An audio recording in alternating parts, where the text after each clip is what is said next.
Gabon d'après, tradition et modernité est la thématique que nous allons évoquer tout au long de ce plateau spécial. Mesdames et messieurs, merci d'être avec nous sur Gabon Première. Je reçois sur ce plateau l'association du rassemblement des détenteurs des savoirs traditionnels et spirituels du Gabon. Et d'ailleurs, pour en parler, j'ai à mes côtés le président de cette plateforme culturelle, M. Xavier Ndong, qui lui n'est pas seul. Et d'ailleurs, nous aurons l'occasion justement de passer la parole à bien entendu les personnes qui l'accompagnent pour une présentation, mais de façon résumée. Monsieur Xavier Ndong, bonjour et merci d'être avec nous. Bonjour. Nous sommes très heureux de vous recevoir sur ce plateau. D'ores et déjà, nous vous adressons nos vœux les meilleurs. Merci. Je formule les mêmes vœux pour vous et pour l'ensemble du personnel de Gabon Télévision. D'accord. Alors, vous êtes le président du Rassemblement des détenteurs de savoirs traditionnels et spirituels du Gabon. J'imagine une nouvelle plateforme qui défend la culture, la tradition gabonaise. Le Rassemblement des détenteurs de savoirs traditionnels et spirituels du Gabon est une association gabonaise qui s'est créée il y a longtemps, à peu près un an, un peu plus, et qui est issue d'une réflexion de beaucoup de Gabonais. Nous avons constaté que dans notre pays, nous ne mettions pas suffisamment en avant nos traditions, nos valeurs cultuelles et culturelles. Et lorsque vous observez le monde entier aujourd'hui, il y a un nouvel ordre mondial qui se dessine, les grands blocs se disloquent, il y a de nouvelles puissances qui émergent. Toutes ces puissances mondiales sont basées sur le fondement culturel. Pour devenir une grande nation, c'est la grandeur de sa culture d'abord que l'on exprime.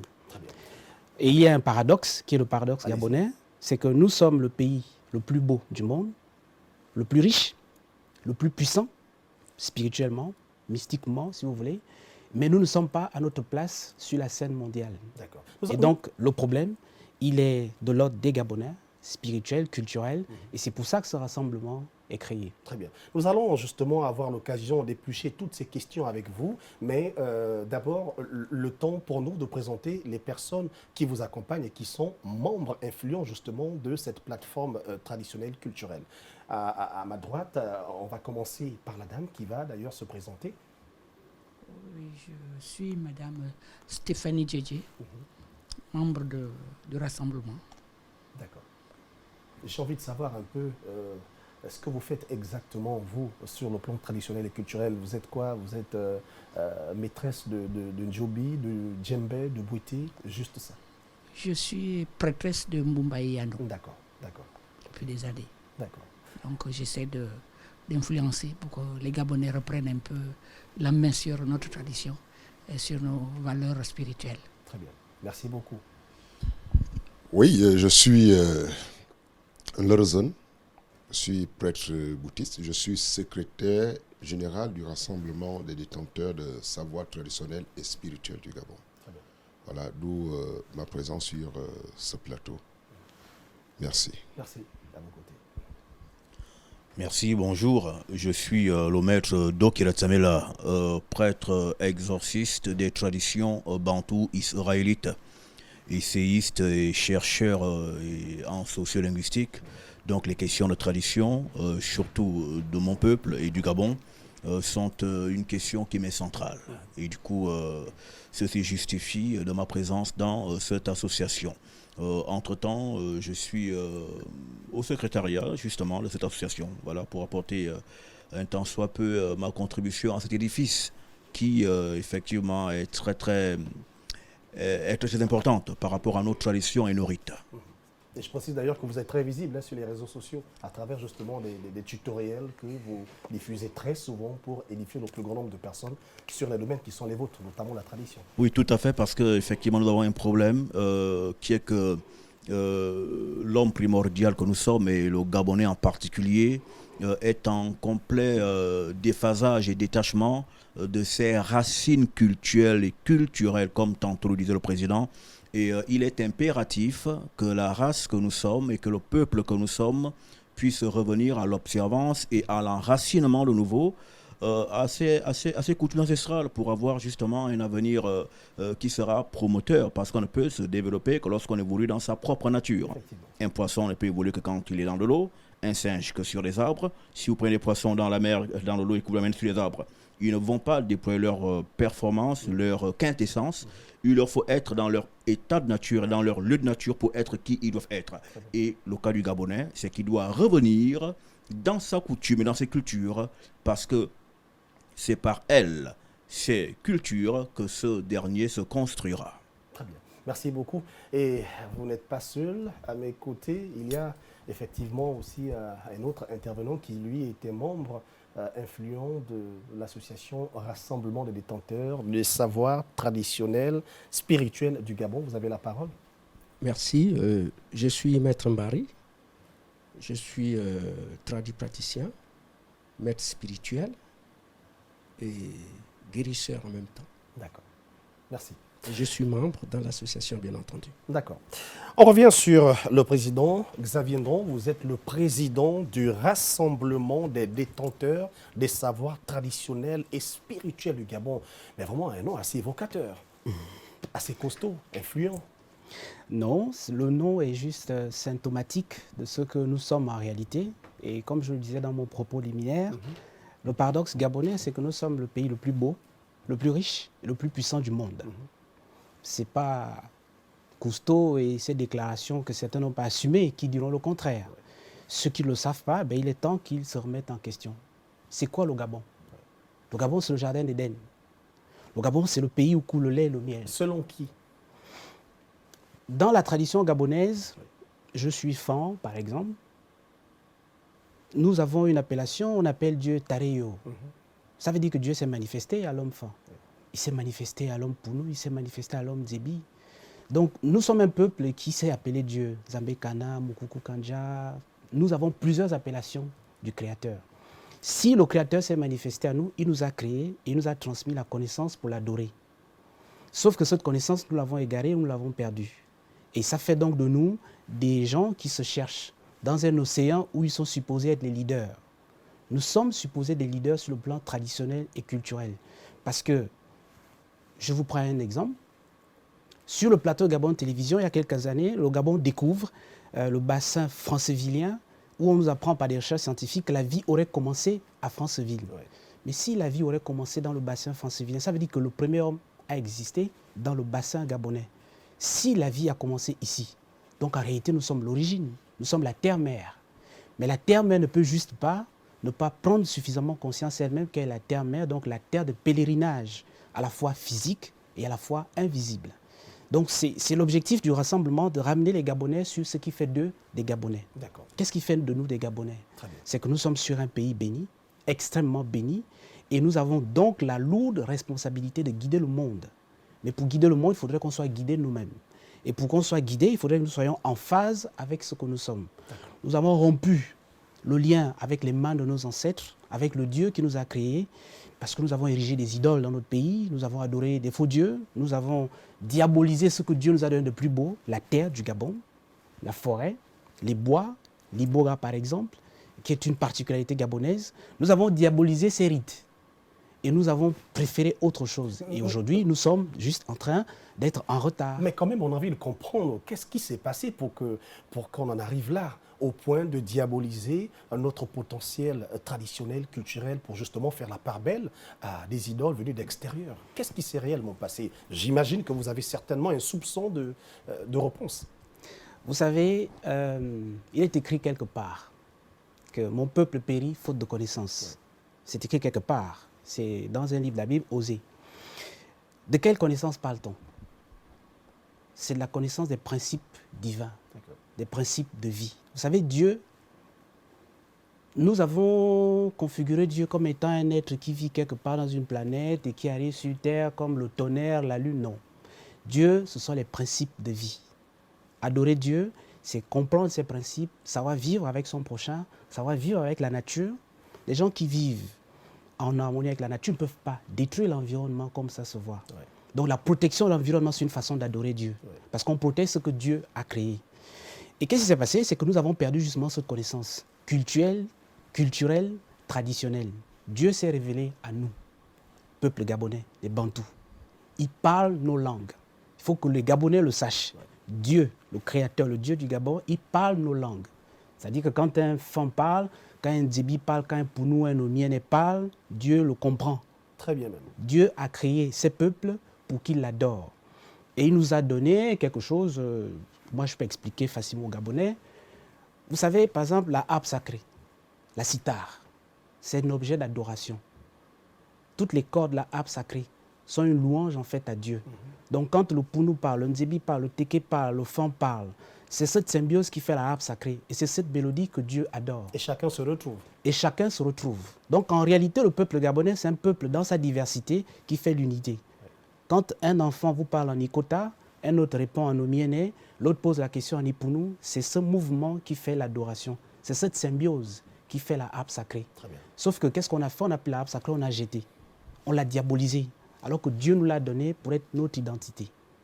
Donc, il faut juste que les Gabonais reviennent à leur tradition, à leur culture, en intégrant une donnée simple, c'est qu'ils ont sorti Dieu, qui est la variable la plus importante. Oui.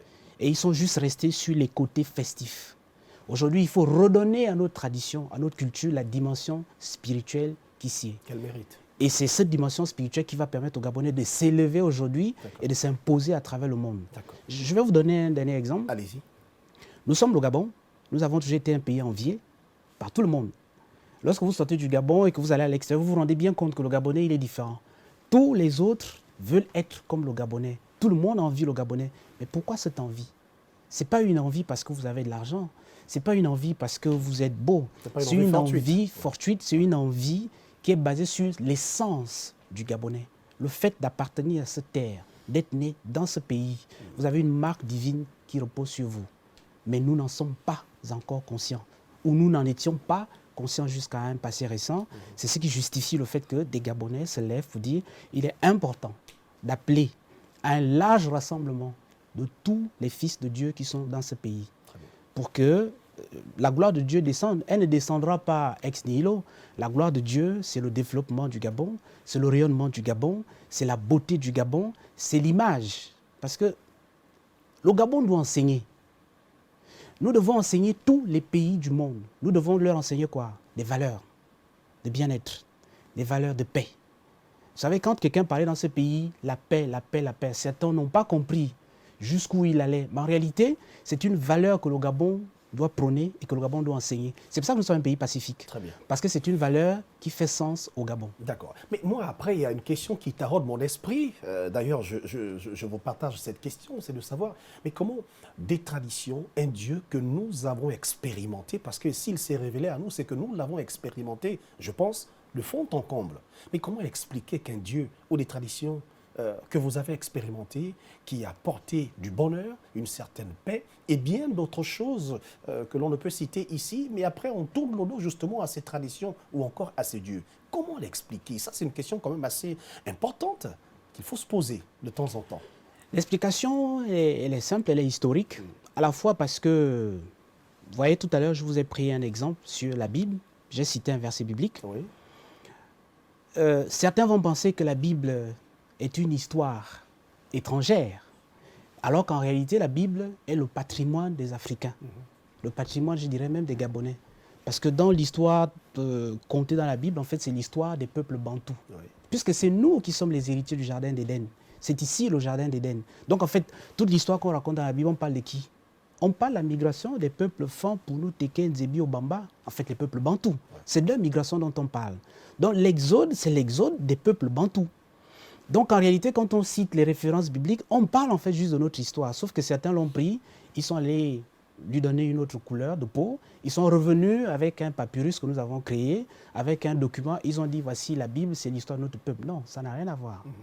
Ça veut dire que nous avons décidé de nous détourner de Dieu.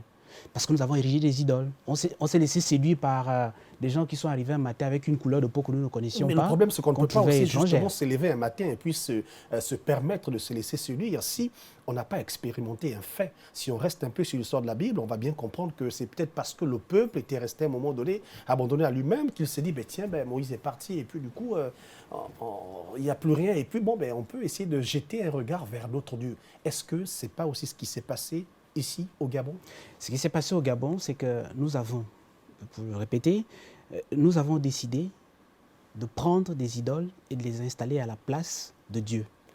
Donc, dans nos rites et traditions et cultures, nous avons vidé la place de Dieu pour faire entrer, j'ai envie de dire, d'idolâtrie, des dieux étrangers, des dieux qui n'étaient pas à leur place.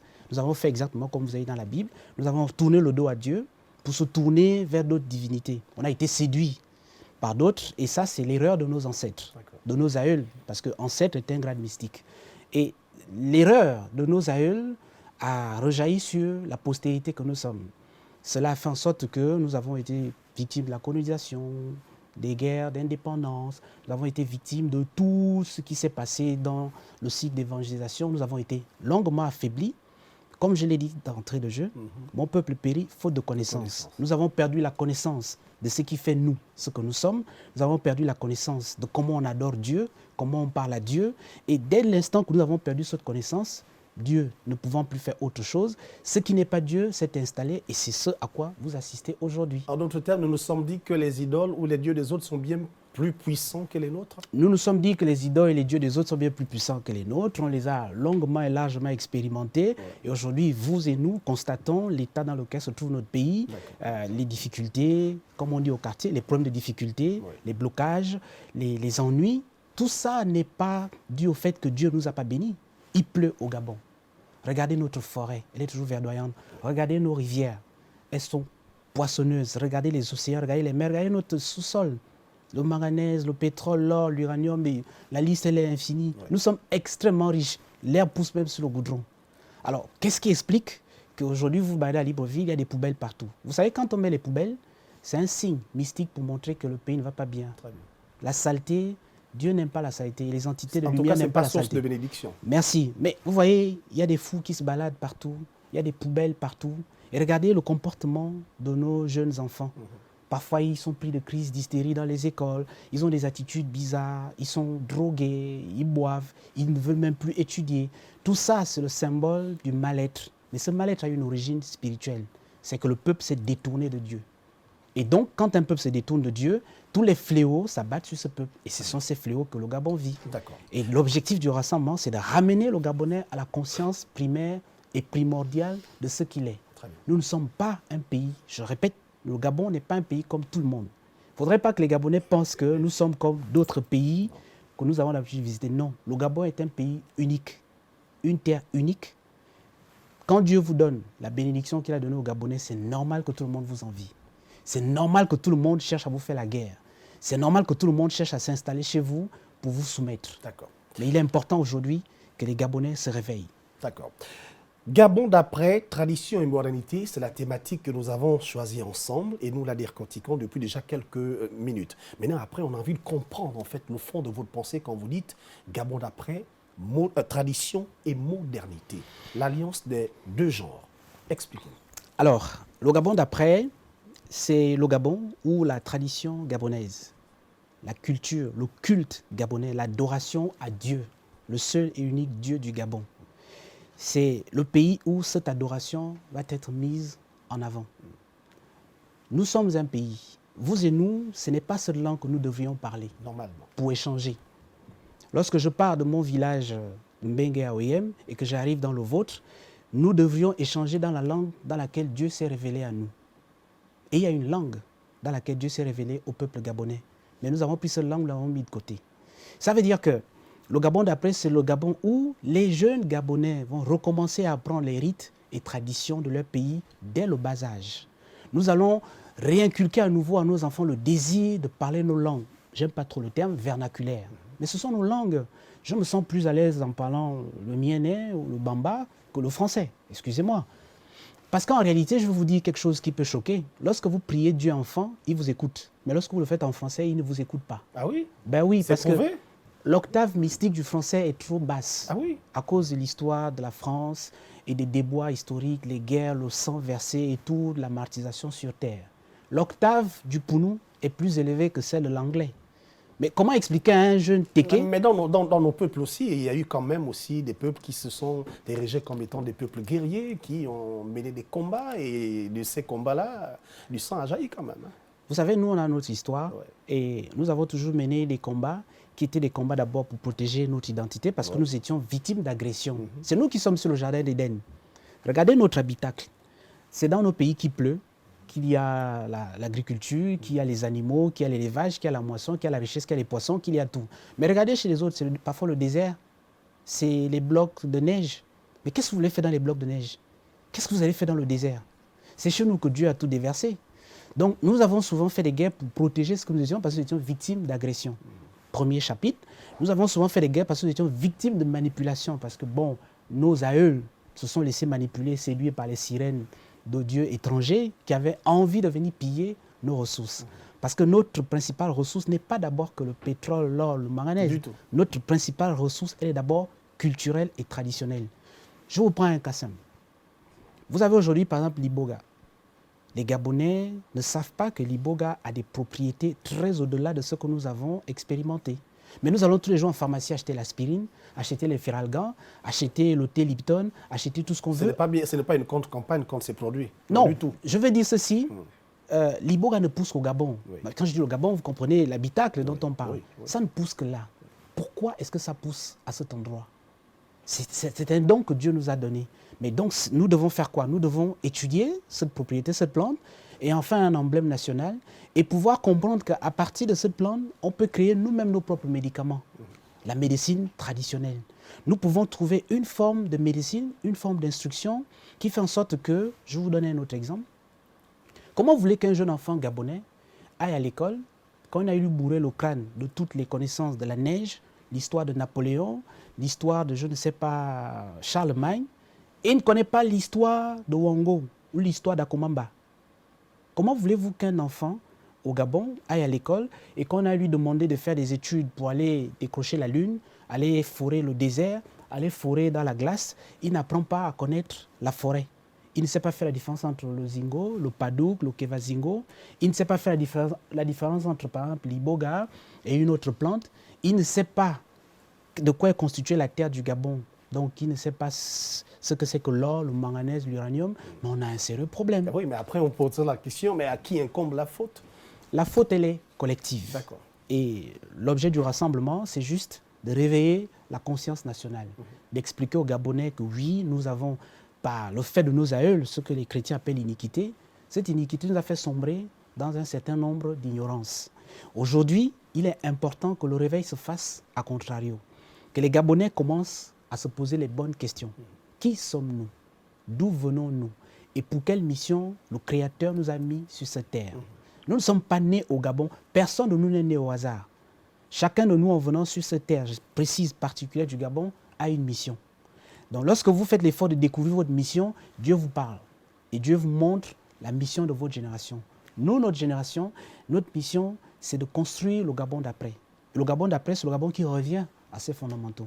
Nous repartons à nos traditions, nous repartons à nos langues, nous repartons à nos rites, nous repartons à nos coutumes.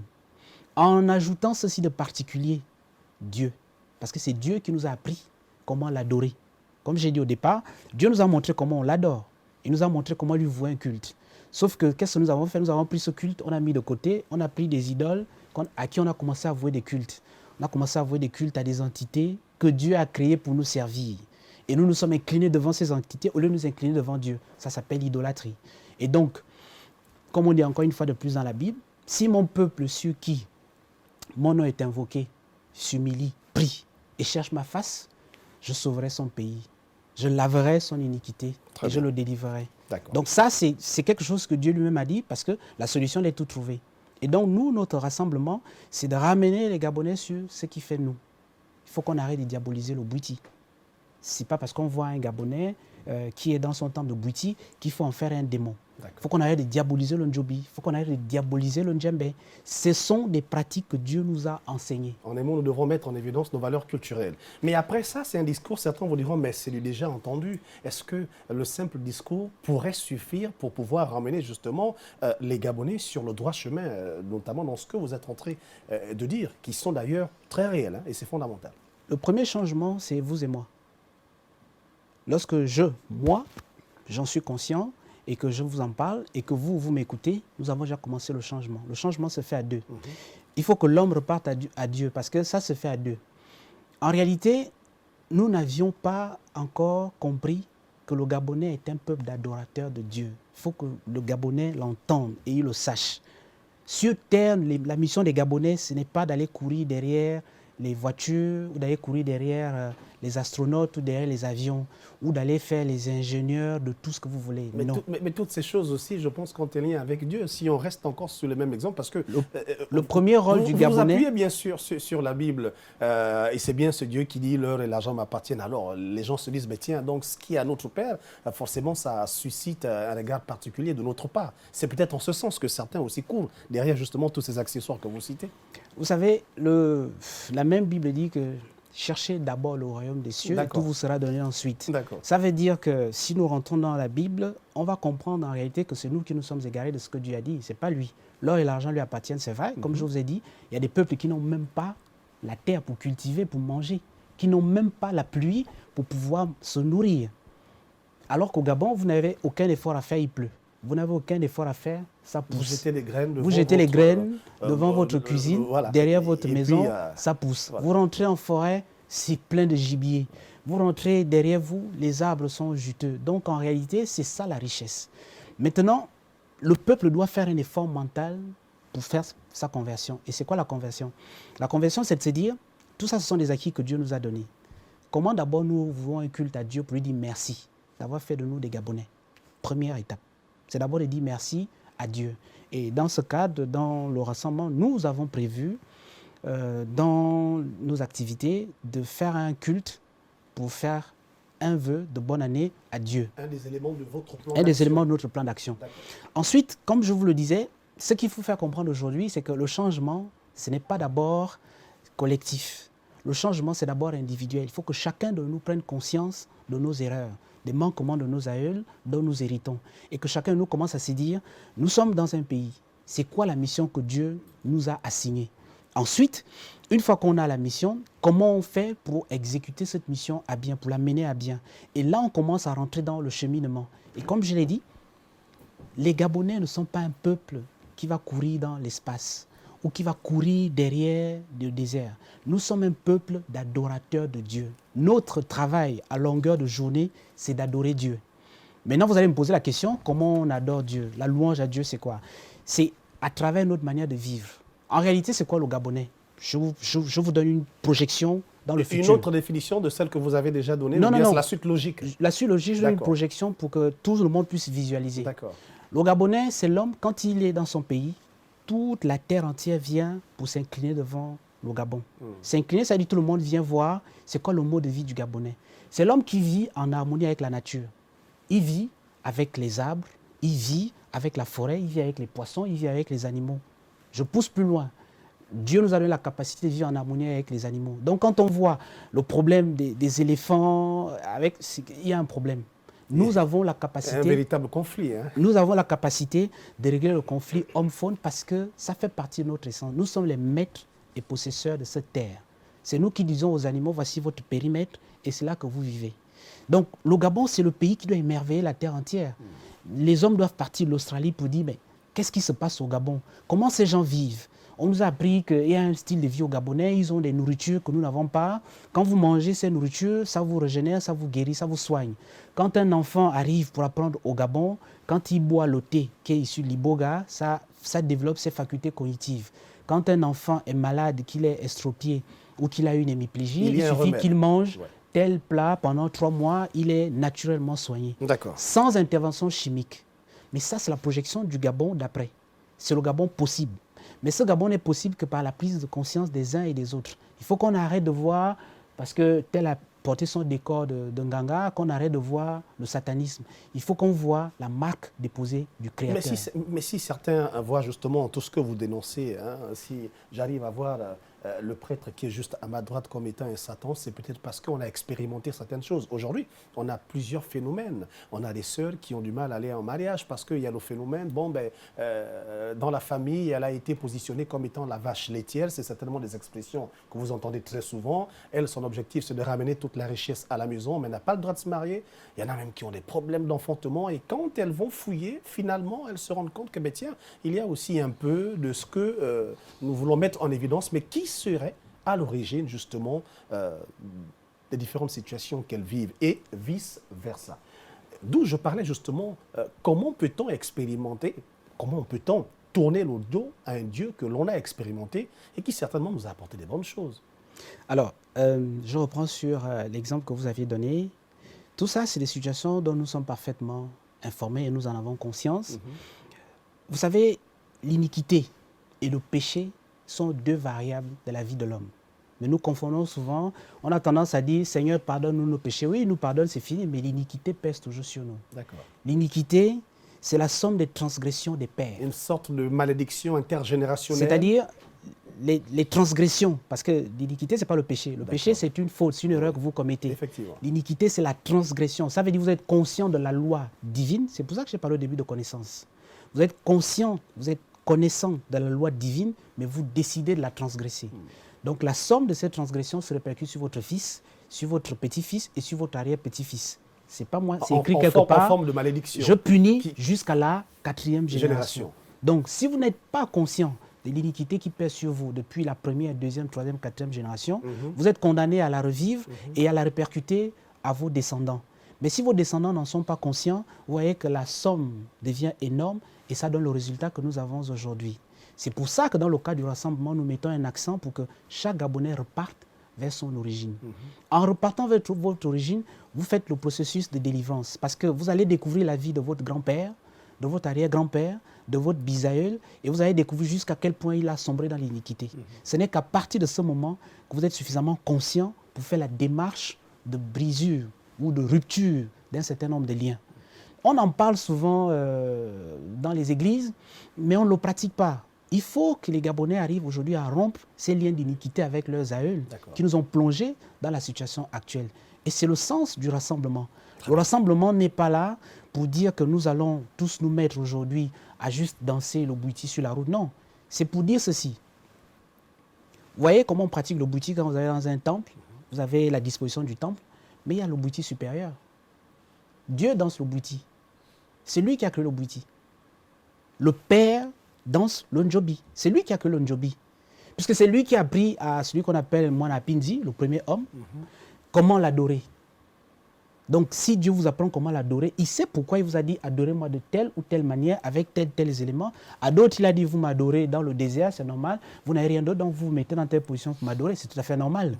Aux autres, il a dit dans la neige, vous allez m'adorer de telle manière dans les cavernes. Les mots, il s'est révélé de façon multiforme selon les peuples. Nous n'avons pas de cavernes chez nous. Donc les autres qui sont dans la glace se cachent dans les cavernes. Et il leur a montré comment ça se passe. Mais nous, il nous a montré comment ça se passe. Donc, qu'est-ce que nous on fait? On laisse le culte que Dieu nous a donné pour aller embrasser des cultes étrangers. Mais on ne cherche plus Dieu, on cherche autre chose.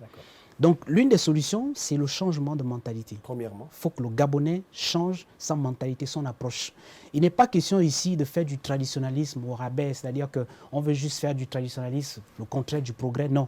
Il est question de faire un retour aux sources pour comprendre les difficultés que nous avons, les blocages que nous avons, les problèmes dans lesquels nous sommes englués. C'est une fois qu'on a fait cette démarche qu'on a maintenant la possibilité d'en sortir et de se dire mon grand-père a instauré l'inceste dans la famille parce que mon grand-père s'est permis, nous sommes à la télé, je ne vais pas développer sur ça, mon grand-père s'est permis un certain nombre d'écarts de conduite vis-à-vis de la population villageoise. Ou au sein de la famille. Ou au sein de la famille, voilà. Moi, en tant que son fils ou son petit-fils, je ne dois pas. Je dois rompre ce cycle. Parce que l'acte posé par mon grand-père d'inceste avec sa sœur ou sa fille ou sa nièce, cet acte a été enregistré par les juges célestes. Les mystiques comprennent ce que j'appelle les juges célestes. Les juges célestes sont supposés rendre la justice sur la terre. Donc vous avez posé un acte d'inceste avec votre nièce, vous croyez que ça s'arrête là, mais dans 50 ans, la justice divine doit juger l'acte que vous avez posé. Et donc, qu'est-ce qui va se passer? C'est que votre petite fille est condamnée maintenant à devenir comme on dit au village, la poule de tout le monde. Mais vous ne savez pas pourquoi cette jeune fille dont vous parlez avec défense ne se marie pas. C'est parce qu'elle a déjà un jugement qui pèse sur elle. Le jeune garçon a un jugement qui pèse sur lui, c'est pour ça qu'il n'arrive pas à se marier. Mais il n'est pas au courant que les difficultés que j'ai dans le mariage, c'est mon aïeul qui a posé des actes rébarbatifs et qui sont punis par la justice céleste. Je vais vous donner un dernier exemple. Allez-y. Prenez le livre de l'Apocalypse. Quand vous prenez le livre de l'Apocalypse, vous allez voir comment l'apôtre Jean décrit le trône céleste de Dieu avec les 24 vieillards qui sont là pour l'adorer, les êtres qui sont tout autour. Mais même dans la Bible, on vous montre comment le culte est rendu à Dieu. C'est quoi la différence avec ce que Dieu nous demande de faire ici? Peut-être au niveau des rituels. Le rituel, quand vous lisez le livre d'Apocalypse, c'est un rituel que l'apôtre Jean décrit. Comment il y a quelqu'un qui est sur le trône. Qui est certainement différent de celui que peuvent ou que pratiquent les bouddhistes et ainsi Il y a de suite. quelqu'un qui est sur le trône avec des êtres tout autour de lui, avec des vieillards, avec des esprits, avec des anges qui l'adorent nuit et jour. Ils ne font que l'adorer et le louer. Ça veut dire quoi? Ça veut dire que le Dieu de la Bible, qui est aussi notre Dieu, c'est un Dieu qui vit dans la louange et l'adoration. Qu'est-ce que nous on fait à longueur de journée? Au lieu de se chamailler, au lieu de maudire le pays parce qu'on dit oui, les politiques ont fait ci, ça, au lieu de maudire le pays que oui, ce pays ne va pas bien, on ne paye pas ci, on ne paye pas ça, au lieu d'insulter nos autorités, nos dirigeants, au lieu d'insulter nos parents en disant que c'est eux qui nous font les blocages, au lieu d'insulter le bouddhiste, au lieu d'insulter le njobiste, adorons d'abord notre Dieu, c'est écrit dans la Bible. Donc, pour répondre, nous disons que c'est le bouddhiste qui n'est pas bien, nous allons préférer la Bible, mais nous avons oublié une chose. Ce que Jean dit dans l'Apocalypse, c'est ça le bouddhiste. Vous allez prendre tous les maîtres bouddhistes, ils vont vous dire que ce que Jean décrit dans l'Apocalypse, c'est le bouddhiste. Mais on appelle ça le bouddhiste supérieur. Donc, je peux me permettre de dévoiler un certain nombre de choses sur l'antenne publique parce que je suis le président. Et il faut que les Gabonais le comprennent. Parce que si c'était un bouddhiste qui le dit, on aurait dit qu'il prêche pour sa chapelle. Si c'était quelqu'un du Ndjembe qui le disait, il prêche pour sa chapelle.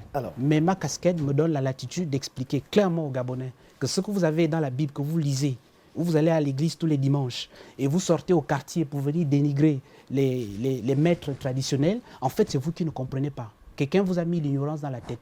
Ce que ces maîtres traditionnels font, c'est ce qui est écrit dans la Bible. D'accord. Sauf que dans la Bible, c'est décrit par le rite supérieur. D'accord. Mais ces mêmes Gabonais aussi reprochent quand même à nos détenteurs traditionnels, enfin d'un certain savoir traditionnel, mais parfois de ne pas toujours agir en faveur de cette nation. Et les exemples sont légion, vraiment légion. On se dit, tiens, mais si notre bouddhiste à un certain niveau, si nous avons des entités vraiment assez bien représentées, bien cotées même auprès de Dieu, si Dieu est tel que vous le déclinez là, mais pourquoi passons-nous par ceci, par cela? C'est vrai, vous avez évoqué certaines raisons. Il y a les transgressions qui peuvent peser sur nous et qui, finalement, se transforment en sorte de malédiction intergénérationnelle. Mais à côté de cela, on se dit, tiens, mais c'est quand même le pays de ce Dieu qui pourrait ne pas aussi accepter de voir sa maison aller à la dérive. C'est comme un chef de famille. Bon, mes enfants ne m'obéissent pas, mais en aucun jamais je ne veux permettre que mes enfants brûlent ma maison. Alors là, je prends des décisions. Alors, le Gabon ne brûle pas. Le Gabon ne brûlera pas. C'est juste une image. Hein? Oui. Alors, vous savez, il faut que je vous donne 1 minute pour vous expliquer comment Dieu fonctionne. On en a besoin, je vous assure. Et alors, moi et ceux qui nous regardent actuellement. Dieu fonctionne comment? Dieu, c'est un Père. Le Père éternel. Appelez-le comme vous voulez. Yahvé, Adonai, Taréo, appelez le Père. C'est un Père. Il nous a envoyés au Gabon. Il nous a donné notre feuille de mission à chacun. Et d'abord, il faut reconnaître que chacun de nous, pour naître, nous avons subi un parcours. Vous savez que quand un enfant est engendré, c'est des millions de spermatozoïdes. Oui, scientifiquement, le processus est assez long. C'est un seul qui naît, ça veut dire que c'est déjà un champion. Nous sommes des champions des Gabonais au départ. Nous avons une feuille de route. Lorsque Dieu nous donne cette feuille de route, elle est inscrite en chacun de nous. Parce que la nature du Gabon a mis en chacun de nous un attachement profond avec cette terre. Lorsque nous nous mettons à faire des transgressions, Dieu nous parle. Dieu nous parle tantôt d'une manière, tantôt d'une autre, par les rêves, les songes. Vous savez, quelqu'un a dit dans ce pays, par exemple, Dieu ne nous a pas donné le droit de faire du Gabon ce que nous sommes en train de faire. Il parlait à qui? Il parlait aux Gabonais. Qu'est-ce que nous sommes en train de faire? Qu'est-ce que nous étions en train de faire à cette époque? Donc Dieu a parlé déjà plusieurs fois à la nation gabonaise.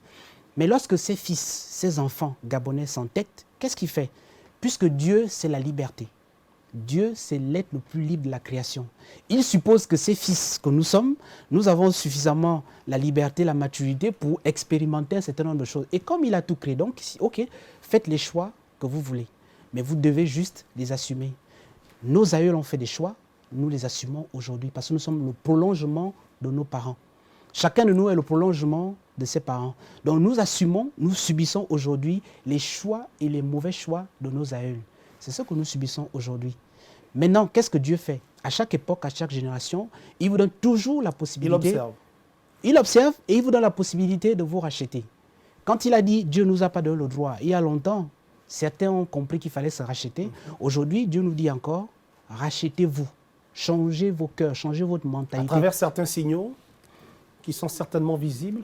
Bah, écoutez, nous sommes assis sur cette table avec un certain nombre de Gabonais sur le plateau. Nous Oui. avons créé une Détenteur association. d'un savoir en plus. Hein. J'imagine Nous, la force mystique qu'il y a c'est- dans ce plateau. Merci. Je peux d'ailleurs ressentir quelques Nous, vibrations. nous détenons des savoirs spirituels et traditionnels. Ouais. Parce qu'il y a la première dimension, il y a la première dimension, c'est l'homme humain, physique. Il y a la deuxième dimension, c'est l'homme traditionnel, donc l'homme en conformité avec les entités, les ancêtres et tout ça. Il y a la dimension divine. Mais des deux dimensions, c'est celle de Dieu qui prime. Mais il faut qu'il y ait une harmonie entre la dimension divine, traditionnelle et l'humain. C'est pour ça que le message que nous véhiculons, il est double. Nous disons aux Gabonais individuels, repartez à vos traditions, à vos origines, recommencez à parler vos langues, recommencez à fréquenter vos villages, recommencez à connaître l'histoire de vos familles, recommencez à connaître l'histoire de vos parents. C'est ça votre délivrance. Parce que quand vous savez qui était votre grand-mère et ses pratiques déviantes ou ses pratiques pures, vous savez exactement comment vous gouvernez en conséquence. Donc, si vous êtes en harmonie avec le côté traditionnel qui fait de vous un Gabonais et le côté divin, mais il est tout à fait normal que votre côté humain soit rayonnant. Donc, la solution, c'est quoi? La solution, c'est que chacun de nous doit prendre conscience que le Gabon ne va pas changer par l'acte d'un individu ou le décret d'un seul individu. Certes, ce n'est pas un que le péché est arrivé, ce n'est pas un aussi que la rédemption arrive, mais faut-il que la masse suive celui par qui la rédemption va arriver. D'accord. Il parle aussi vraiment d'un manque de certains repères. Autrefois, la société traditionnelle elle a toujours été normée. Hein. Vraiment, on savait que le corps de gare était là pour ceci, le chef du village était là pour ça. Et voilà. Aujourd'hui, il y en a qui pointent du doigt aussi un peu l'exécutif. Et là, on se pose la question de savoir, vous êtes là aujourd'hui, c'est une bonne chose. D'ailleurs, on acclame justement l'arrivée de ce rassemblement. Mais après, on se dit, dans votre plan d'action, vous avez, là, vous interpellez les Gabonais à une prise de conscience véritable, mais à côté aussi, il y a les décideurs qui, parfois, sont pointés du doigt et dont les Gabonais incriminent comme quoi ils n'ont pas souvent permis une véritable promotion de nos valeurs culturelles. Vous avez parlé de langue. Dans nos écoles, il y a une absence criarde, des valeurs aussi, vraiment, des enfants en perte de vitesse. Et là, je me pose la question, que fera le rassemblement à ce niveau? Uniquement interpeller le Gabonais pour une prise de conscience ou bien aussi d'autres actions, aller par exemple rencontrer l'exécutif? Le rassemblement n'est pas une association politique. Nous n'avons pas pour ambition de faire de la politique. Parce que la politique, c'est trop bas pour ce à quoi nous aspirons. La politique Encore que tout n'est est qu'une politique, manière... hein. Vous êtes dans une sorte de politique culturelle traditionnelle, La pas politique, forcément politique politicienne. je vais vous prendre un exemple pour y répondre. Il y a certains pays où vous arrivez, on vous dit c'est un royaume. C'est un roi qui a tous les pouvoirs, qui gouverne. C'est lui qui incarne l'exécutif, c'est lui le commandeur des croyants. C'est lui et son pouvoir se transmet de père en fils. C'est un système politique, n'est-ce pas? Il y a d'autres pays où vous arrivez, on vous dit ici c'est la démocratie, c'est un président qui est élu pour 4 ans, non renouvelable, et puis il s'en va. D'autres pays, vous vous dites il est élu, c'est un seul mandat unique, et puis il s'en va. Dans d'autres pays, vous allez arriver, on vous dit c'est un système parlementaire, c'est le Premier ministre qui a tous les pouvoirs, le roi ou le président n'est que là de façon décorative. Il y a tellement de systèmes politiques sur la terre. Alors que la spiritualité, l'adoration de Dieu, elle est unique. Donc, ce dont on parle, ça va très au-delà d'un système politique. Nous sommes en train de dire aux Gabonais ceci. Vous aurez toujours des difficultés sur cette terre tant que vous n'aurez pas compris que le Gabon, c'est le jardin d'Éden. Donc, on ne jette pas les poubelles n'importe où au Gabon. Parce qu'à tous les coins de rue, il y a des entités qui sont chargées de veiller sur la sécurité de ce pays. Tant que vous ne comprenez pas, qu'on ne pisse pas, pour parler en français facile, on n'urine pas partout, vous n'allez pas progresser. Tant que vous ne comprendrez pas que la bouche du Gabonais est sacrée, il y a des paroles que vous ne devez jamais proférer, même en public. Il y a des injures que vous ne devez jamais sortir. Ça, on n'a pas besoin d'un décret pour ça. C'est une question d'éducation, de prise de conscience. De prise de conscience. Le Gabonais doit comprendre qu'il y a des paroles qui ne lui sont pas autorisées. Les gens peuvent l'insulter. Lui, le Gabonais n'a pas le droit de... Parce que sa parole a été sacrée depuis l'origine. Donc quand un Gabonais commence à proférer des mauvaises paroles sur son frère ou sur quelqu'un d'autre, il est juste en train de proférer de la malédiction. Mais est-ce qu'il est conscient de ce qu'il dit? Donc quand quelqu'un a pris un verre de trop et qui se met maintenant à chanter et crier tout sur la route, il brave les interdits. Mais il y a des entités qui le voient passer et qui enregistrent et qui remontent ça au juge du céleste.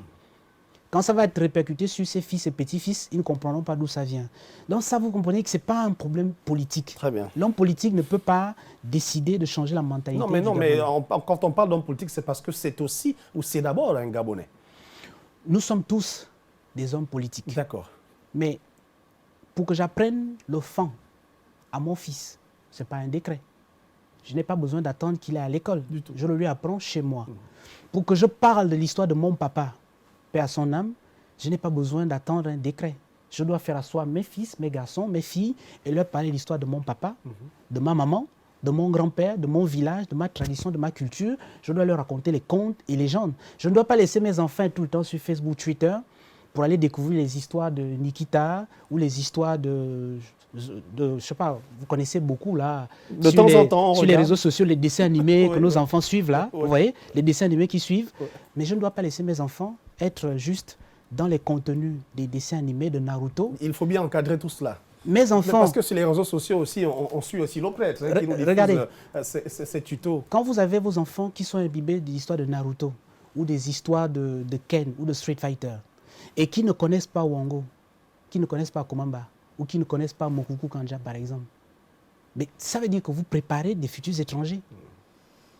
Prenez le temps d'instruire vos enfants sur la langue Ngwemiene.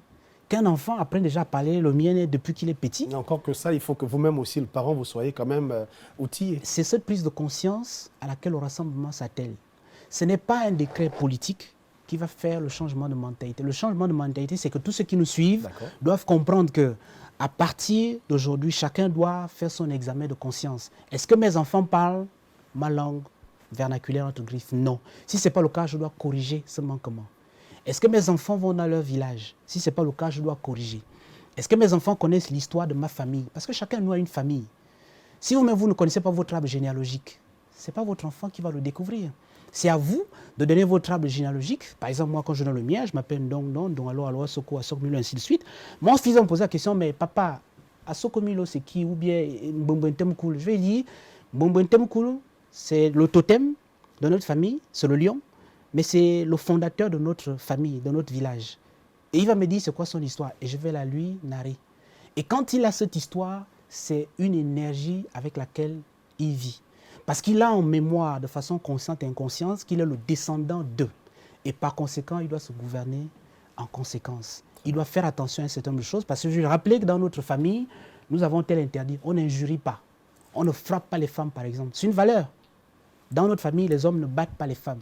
Dans notre famille, les hommes ne frappent pas les enfants la nuit, par exemple. Dans notre famille, les hommes ne frappent pas la femme en public. Dans notre famille, on ne gronde pas les enfants en public. C'est des valeurs, mais que nous n'avons plus et que nous ne pouvons plus transmettre à nos enfants. Très bien. Voilà pourquoi je vous ai dit, ce à quoi nous nous attelons est tellement grand que ça va au-delà des questions politiciennes. Et justement, en parlant de grandeur, là aussi, on essaie un peu de voir le champ national pour se dire, tiens, est-ce qu'on va juste se limiter dans l'estuaire? Est-ce qu'on va aussi sillonner quand même certains coins, recoins? Pourquoi pas organiser, peut-être pas des assises, mais des rencontres sectorielles avec une bonne frange de la population pour justement passer ce message afin d'aboutir à une véritable prise de conscience? Alors nous avons, dans un premier temps, la question de notre quartier général que nous sommes en train de régler, qui va se faire rapidement. Nous avons notre cérémonie des vœux. Nous avons fait des vœux à Dieu dans notre pays. Comment ça va se passer?